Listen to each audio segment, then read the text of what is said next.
Hi hello welcome to our channel. నేను మీ శ్రీ. ఈరోజు మనం చెప్పుకోబోయే కథ ఇష్టమైన సకుడ పార్ట్ 203. కథలకు వెళ్లే ముందు లైక్ చేసి హైప్ చేయడం మర్చిపోకండి. రుక్కు పని మానేసిందిగా. రుక్కుతో పాటు మరో ముగ్గురు మానేశారని, కొత్త వాళ్ళు వచ్చారని అనుకుంటుంటే విన్నాను అని పెదవి విరిచింది ధరణి. అప్రయత్నంగా అతని కనుబొమ్మలు ముడిపడ్డాయి. ఆమె చేయి నెమ్మదిగా అతని మణికట్టు దగ్గర పట్టుకోవడంతో అతను ఆమె వైపు తల తిప్పి చూశాడు. ఆమె ముఖంలో సందేహం ఏదో అడగాలని ఆతృత కనిపిస్తూ ఉంటే, సెక్యూరిటీ చెక్ చేస్తున్నా అంతే అని అతను చెప్పడంతో ఆ ముఖంలో కాస్త రిలాక్సేషన్ కనిపించింది. నీ ఫ్రెండ్ నాతో మాట్లాడట్లేదు, ధరణి కంప్లైంట్ చేసింది. నా ఫ్రెండా? ఎవరు? వేద. హర్ష చెప్పిన మాటలకి తనకి గుర్తుకొచ్చాయి. తనే పనిలో ఉందో, తను మాట్లాడుకుని ఉంటే టైప్ కాదు, తనకి మాట్లాడే ఇష్టం లేకపోతే మొహం మీద చెప్పే అమ్మాయి అని అతను చెప్పగానే, అంటే అంటే అంటే ఏదైనా నీలా లోపల పెట్టుకోదని అర్థం అన్నాడు గగన్. అతని మాటల్లో వెటకారానికి ఆమె ముఖం ముడుచుకుపోయింది. నేనేం పెట్టుకొని లోపల అంది. నమ్ముతున్నాను అన్నాడు. ఆమె పెదవులు బిగించి ముఖాన్ని మరింత ఉక్రోషంగా మార్చేసుకుంది. ఏడవకు, తన్నులు తింటావు. అతనెందుకో నవ్వాడు. నాకిక అదే పనా? ధరణి కోపంగా అంది. ఏయ్, నిజం చెప్పు, నీకు అదే పది కదా అన్నాడు. నీతో వాదించడం నా వల్ల కాదని ధరణి లోపల అనుకుని సైలెంట్ అయిపోయింది. నీకేం గుర్తు రావట్లేదా అని అతను అడిగాడు. ఏం గుర్తు రావాలి? తమరు కలల రాని కదా. అతని మామూలుగా అన్న అతని మాటలు వెటకారంగా అర్థమయ్యాయి ఆమెకు. ఏం నీకు రావా కలలు? ఆమె రోషంగా అడిగింది. ఏమో అన్నాడు. కానీ ఆమె పడిపోవడం గుర్తుకొస్తుంటే అంతలోనే ఏదోలా అయిపోయింది అతని మనసు. మీలాంటి వాళ్ళకి రావులే, నాకు వస్తాయి. ఈ మధ్య మరీ పీడకలలు వచ్చేస్తున్నాయి అన్నది ధరణి. ఏంటవి అని అడిగాడు. నీతో చెప్పను. నేనవి ఆలోచించడం వల్ల అవే వచ్చాయని నన్నేటి తిడతావు నువ్వు అంది ధరణి. అది కూడా నిజమే కదా మరి అన్నాడు. నేనేం ఆలోచించలేదు. సరే వదిలే, కానీ ఇంతకుముందు ఎలాంటి కళ్ళ వచ్చావు నీకు? అతను అడుగుతుంటే ఆమె ఆశ్చర్యంగా చూసింది అతని వంక.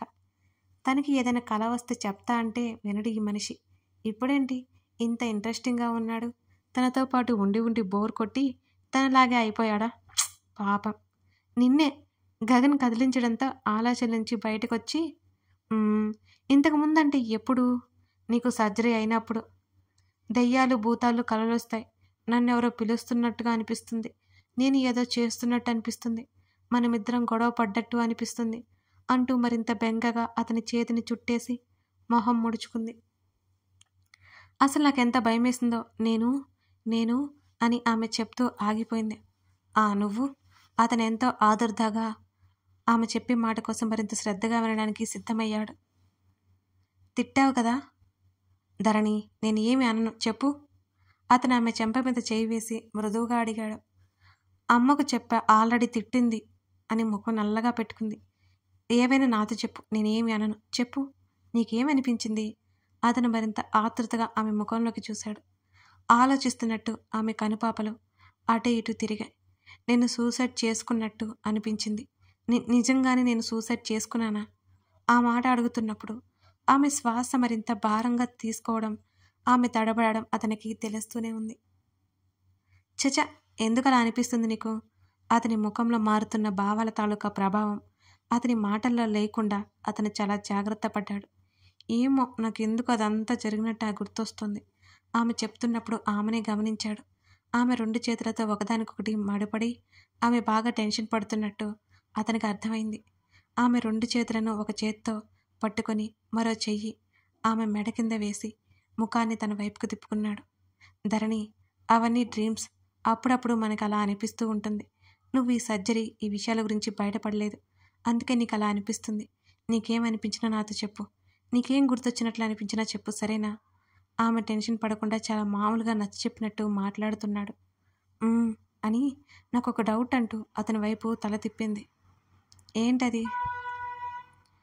నాకేమైనా మెమరీ లాస్ అయిందా వేదలాగా? ధరణి తలకొక్కుంటూ అడుగుతుంటే అతనికి నవ్వొచ్చింది. నీకు ఆ డౌట్ ఎందుకు వచ్చిందో? ఏమో, నాకు అసలు ఎలా పడిపోయానో కూడా గుర్తు రావట్లేదు. మరి నేను 1 సంవత్సరం కోమాలో ఉండి బయటకు వచ్చి ఉంటాను కదా. అదంతా నువ్వు నాకు తెలియకుండా నువ్వు డ్రామా చేస్తున్నాను అని నాకు అనిపిస్తోంది. నేను భయపడనులే, చెప్పు. నిజంగా నాకు మెమరీ లాస్ అయిందా? అని ధరణి మరింత డల్గా అడిగింది. నీ బుర్రని కష్టపెట్టకు సరేనా? నువ్వు అనుకున్నంత ఏం లేదు, నువ్వు నీ ఓవర్ థింకింగ్. అతను విసుగ్గా అన్నాడు. లేదులే, నిజంగానే నాకు మెమరీ లాస్ అయ్యి కోమాలో ఉండిపోయి ఇప్పుడే లేచినట్టున్నాను. ఈ సంవత్సరం గడిచినా మేనేజ్ చేస్తున్నావు కదూ నువ్వు. సినిమా తెలివితేటలు ఆపేం సరేనా అన్నాడు సీరియస్గా. ఆమె నమ్మనట్టే అలాగే ముఖం పెట్టుకుంది. సరే, ఇప్పుడే ప్రూవ్ చేద్దాం, చెప్పు, ఎవరి దగ్గర ప్రూవ్ చేయమంటావా? మళ్ళీ నా ఫ్రెండ్స్కి కాల్ చేస్తే నీ వాళ్ళు నువ్వు చెప్పినట్టే చేశారు అంటావు అని అడిగాడు గగన్. ఇంట్లో వాళ్ళందరూ నీ మాట వింటారు. నీ ఫ్రెండ్స్ అమృత, శృతి వీళ్ళు కూడా నీ మాటే వింటారు. గాడ్, నీ ఓవర్ థింకింగ్ మానేస్తే బాగుపడతావు. ఈసారి గగన్ విసుక్కున్నాడు. ఆమె పట్టనట్టు ఎవరిని అడగాలా అని ఆలోచిస్తుంది. ఏ మెంటల్ అంటూ ఆమె బుర్ర మీద ఒక దెబ్బ వేయకుండా ఆగిపోయాడు. అసలే ఓటి బుర్ర పూర్తిగా పనిచేయడం మానేస్తుందని భయం వేసింది అతనికి. గూగుల్ని అడిగితే అదే చెప్తుంది అని ధరణి సైలెంట్ అయిపోయింది. నువ్వు మార్నింగ్ అండ్ ఈవినింగ్ ఖచ్చితంగా మెడిటేషన్ చేయి అన్నాడు గగన్. అది నా వల్ల కాదు. ఆ మాట అన్నదో లేదో ఆమె మూతి మీద ఒక్కటేశాడు. అబ్బా, ఆమె చిన్నగా అరిచింది. ధరణి, బీ సీరియస్. ఫస్ట్ నీ బాడీని, నీ మైండ్ని లవ్ చేయడం నేర్చుకో అన్నాడు అదే గంభీరమైన గొంతుతో. నాకు నిన్ను తప్ప ఇంకెవరిని లవ్ చేయడం రాదే అని మతిలో అనుకుని పల్లికిలించింది ధరణి. పిచ్చిగా నవ్వుతున్న ఆమెను చూస్తూ అర్థమవుతుందా అతను సీరియస్గా అడిగాడు. నవ్వడం ఆపేసి బుర్రని అటు ఇటు ఊపింది ధరణి. ఇప్పుడు నీకున్న ఒకే ఒక పని నిన్ను నువ్వు ప్రిపేర్ చేసుకోవడమే అతను చెప్తుంటే ఆమె తల ఊపుతుంటే ఆమె మెడ వెనక పట్టి తలని ఊపకుండా ఆపాడు. ఈడియట్ అతను పళ్ళు నూరుతూ అనగానే ధరణి పెదవులు బిగుసుకున్నాయి. నేను సీరియస్గానే వింటున్నాను అని అమాయకంగా చెప్పింది ధరణి. అప్పుడప్పుడు అతన్ని విసిగిస్తుంటే ధరణికి ఎందుకో బాగుంటుంది. సరే తగలడు అన్నాడు. ఎక్కడికైనా వెళ్తున్నావా? ఎక్కడికి వెళ్ళను అన్నావు అని అతని చేతిని పట్టి ఆపుతూ అడిగింది ధరణి. ఉదయం నుంచి ఆమెతోనే ఉన్నా ఆమెకెందుకో బోర్ కొట్టదు అతనుంటే. నేను ఎక్కడికి పోవట్లేదు, నువ్వు రా అంటూ ఆమెను మెల్లిగా అక్కడి నుంచి తీసుకెళ్ళిపోయాడు కిందకి. సాయంత్రం అయింది. అక్కడ గగన్తో పాటు హర్ష కూడా ఉన్నాడు. అమృత కమల్ వైపు కూర్చొని ఉన్నారు. ఒకవైపు అమృత తల్లి అందరికీ కాఫీలు తీసుకువచ్చి ఇచ్చి లోపలికి వెళ్ళిపోయింది ఆమె. అక్కడంతా నిశ్శబ్దం. అందరూ గంభీరంగా ఉన్నారు. గగన్, నేను ఇల్లు షిఫ్ట్ అవ్వాలే అనుకుంటున్నాను అని కమల్ చెప్పాడు. అలాగే సెక్యూరిటీ గురించి అవన్నీ కమల్ మాట్లాడుతూ ఉంటే అమృత వైపు చూశాడు గగన్. నువ్వు ఏదైనా మాట్లాడాలా అమృత అని గగన్ అడిగాడు. లేదండి, ఇల్లు మారడం నాకు ఇష్టం లేదు. అమృత మాటలకి కమల్ అయోమయంగా చూశాడు. ఏమైందమ్మో అని అడిగాడు కమల్. ఎంతకాలమని పారిపోవాలి కమల్? ఇక మనం జీవితాంతం ఇంతేనా? లైఫ్ లాంగ్ పారిపోతూ గడిపేస్తామా అని అతన్ని ప్రశ్నించింది అమృత. ఆమె గగన్ వైపు తల తిప్పి చూసింది. మేము ఎక్కడికి వెళ్ళట్లేదు. ఇదంతా ఎవరు చేస్తున్నారో మీకు తెలుసు అన్నారు కదా, ఎవరి వాళ్ళు చెప్పండి, నేనే తేల్చుకుంటాను. ఇక పరిగెత్తే ఓపిక నాకు లేదు. ఆ చివరి మాటకి అమృత పెదవులు దుఃఖంతో వణికిపోతుంటే ఆమె బలవంతంగా గంభీరత్వాన్ని పొలుముకున్నట్టుంది. గగన్ ఒక క్షణం ఆగి మా పెదనాన్న అన్నాడు. ఆ విషయం ముందుగానే తెలిసిన కమల్ పెద్దగా ఆశ్చర్యపోలేదు. అమృతకు మాత్రం నిజంగానే అది ఆశ్చర్యంగా ఉంది. శివకుమార్, ఉదయ్ వీళ్ళు ప్రాణాలు పోయాయి, ఇక తమ జోలికి ఎవరు రారు. ఆమెకి అర్థం కాలేదు. రాజేంద్ర ఇలా చేశాడంటే ఆమె నమ్మలేకపోతుంది. ఎంతలోని కొడుకుపోయాడని కోపంతో చేస్తున్నాడని కూడా ఆమెకు అర్థమైంది. కొన్ని క్షణాల తర్వాత అమృత నోరు విప్పింది. మేము ఎక్కడికి వెళ్ళమండి, ఇదంతా ఎవరు చేస్తున్నారో తెలిసింది కదా, మేము చూసుకుంటాం అని చెప్పగా గగన్కి నిశ్చింతగా అనిపించింది అమృతని చూస్తుంటే. కమల్ ఏదో ఆలోచిస్తూ కూర్చున్నాడు. తన కుటుంబమే తనకి శత్రువులు అవుతారని అతను అసలు ఎప్పుడూ అనుకోలేదు. గగన్, అసలు నీకు ఎలా తెలిసింది?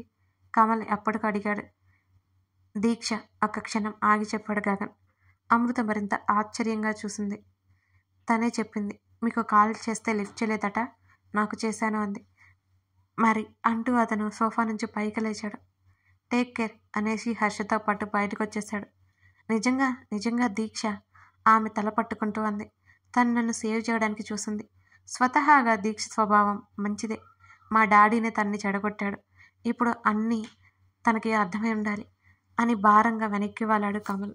ఆమె ఏదో ఆలోచిస్తూ మౌనంగా ఉండిపోయింది అమృత. తన ఇంటి ముందు సీసీ కెమెరా రికార్డింగ్స్ పోలీసులకు చూపించి సెక్యూరిటీ అరేంజ్ చేయించుకున్నాడు కమల్. అలాగే తన మావయ్య మీద డైరెక్ట్గా కేసు పెట్టాడు. ఇదంతా అమృత చేయమంది. ఆమె మాట అతను కాదనలేడు కూడా. మేఘన పోయిన బాధ నుంచి వేద తేరుకోలేకపోతోంది. ఇంట్లో ఉండలేక ఆమెకి హర్షకి కాల్ చేసింది. అతను గగన్ దగ్గర ఉన్నాడని చెప్పడంతో కాల్ కట్ చేసి తనే బయలుదేరింది. రుక్కుని అనుమానమా? హర్ష అడిగాడు. ఒకసారి మాట్లాడితే సరిపోతుంది కదా పద అన్నాడు గగన్ ఇంట్లోకి నడుస్తూ. ఆ అమ్మాయి పని మానేసిందని చెప్పావు అని హర్ష అడిగాడు. మానేసింది, బట్ ఇంట్లో పనిచేసే ఒక అతని మనవరాలు. క్లారిటీ ఇచ్చాడు గగన్. అంటే ఆ అమ్మాయి ఇక్కడే ఉందా అని అడిగాడు. లేదు, ఇక్కడికి వస్తుంది అని అతను మాట్లాడుతున్నా కానీ రుక్కు వచ్చినట్టు అతనికి ఫోన్ కాల్ వచ్చింది. అతని ఇంటి వైపుకి వెళ్లకుండా కారులో షెడ్ వైపుకి వెళ్ళాడు. ఆ గది తలుపు తీయగానే రుక్కు బిక్కుబిక్కుమంటూ వాళ్ళు రాగానే లేచి నిలబడింది. వాళ్ళు లోపలికి వచ్చి తలుపు వేయగానే అప్రయత్నంగా ఒక అడుగు వెనక్కి వేసింది రుక్కు. గగన్, హర్ష అక్కడే ఉన్న చెరక కుర్చీలో కూర్చున్నారు. వాళ్ళు సూటిగా చూస్తుంటే ఆమెకి బాగా భయం వేసింది. నువ్వే చెప్తే సరి అని అన్నాడు హర్ష ముందే. నాకేం తెలీదండి ఆమె కంగారుగా అన్నది. ఆమె కళ్ళు తడిదేరి బెదురుగా చూస్తున్నాయి వాళ్ళ వైపు. మేమింకా ఏం అడగకుండానే తెలీదు అంటావేంటి అని అడిగాడు హర్ష. మరి ఆమె మరింత బెదిరిపోతూ వెనక్కి అడుగులు వేసింది. నువ్వు ఆగరా అని హర్ష దగ్గరికి చిన్నగా చెప్పి ఆమె వైపు చూశాడు గగన్. ఆ మాట వినిపించని రుక్కు గగన్ వంక ఇంకా బెదిరిపోతూ చూసింది. నీ పేరు అని అడిగాడు. రుక్మిణి అని చెప్పింది. ఎవరు నువ్వు? గగన్ అడిగాడు. మొక్కల్ని చూసుకుంటారుగా ఆయన మనవరాల్ని అంది బెదురుగా. నిన్ను ఎప్పుడూ ఇక్కడ చూడలేదే ఇంతకుముందు అని గగన్ అడిగాడు ఆమెని. మా అమ్మ పోతే ఎవరూ లేరని ఇక్కడికి వచ్చాను అన్నది రుక్కు. అప్పటికే ఆమె గొంతు ఏడుపు తాలూకా సన్నగా వణుకుతోంది. గబుక్కున వాళ్ళతో స్నేహమైన శత్రుత్వం అయినా తమలాంటి వాళ్ళకి విషంతో సమానమని తన తాత ఎప్పుడూ చెబుతూనే ఉంటాడు. ఆ మాటలు గుర్తొచ్చి ఇంకా ఇంకా ఏడుపు ఎక్కువ అవుతోంది రుక్కుకి. మరి హఠాత్తుగా పని ఎందుకు మానేశావు? గగన్ చాలా మామూలుగానే అడుగుతున్నా ఆమెకు మాత్రం అది గంభీరంగానే అడిగినట్టుగా ఉంది. మౌనంగా కళ్ళు కిందకు దించుకుంది రుక్కు. అడుగుతున్నాడు కదా చెప్పు. ఆమె మౌనం చూసి అడిగాడు హర్ష. నాకు పెళ్లి చూపులు జరుగుతుంటే ఊరు వెళ్ళాను. నన్ను చేసుకోబోయే అతను పని మానేమని చెప్పాడు. అందుకే. ఆమె గొంతు చాలా సన్నగా వస్తోంది మాట్లాడుతూ ఉంటే. అంతేనా? అవునండి అంతే. మరి నాకేం తెలియదని ఎందుకు అన్నావు అని గగన్ అడిగాడు. ఉన్నట్టుండి నన్ను తీసుకొచ్చారు కదా అందుకే భయమేసిందండి అంది రుక్కు. నువ్వు నిజాయితీ పర్రాలంటావు వెంటనే అడిగాడు హర్ష. మీరు ఏ విషయం గురించి అడుగుతున్నారు? నిజంగా నాకేం తెలియదండి. నేను ఈ ఇంట్లో ఒక పని మాత్రమే చేశాను. ఆమె కళ్ళు తుడుచుకుంది. ఇట్స్ ఓకే, మళ్ళీ నువ్వు జాయిన్ అవ్వు గగన్ చెప్పగానే ఆమె భయంగా తలూపింది. అదేంటి, నిన్ను పెళ్లి చేసుకోబోయేవాడు ఏమంటాడో మరి అని హర్ష అప్పుడే పాయింట్ తీశాడు. పెళ్లి కుదరలేదండి అని చెప్పింది రుక్కు. ఈ అమ్మాయి సమాధానం భలే చెప్తుందిరా అన్నాడు హర్ష. మళ్ళీ జాయిన్ అవ్వు గగన్ మరోసారి చెప్పాడు. అలాగే అన్నట్టు ఆమె తల ఊపింది. నీతో పాటు మరో ఇద్దరు కూడా మానేసరి ఎందుకో తెలుసా గగన్ అడిగాడు. తెలీదన్నట్టు అడ్డంగా తల ఊపింది రుక్కు. అతను ఆమె క్షణకాలం చూసి హర్ష వైపు చూసి బయటికి నడిచాడు. వాళ్ళిద్దరూ వెళ్ళిపోయాక గాని రుక్కు ఊపిరి పీల్చుకోలేకపోయింది. కథ కొనసాగుతోంది.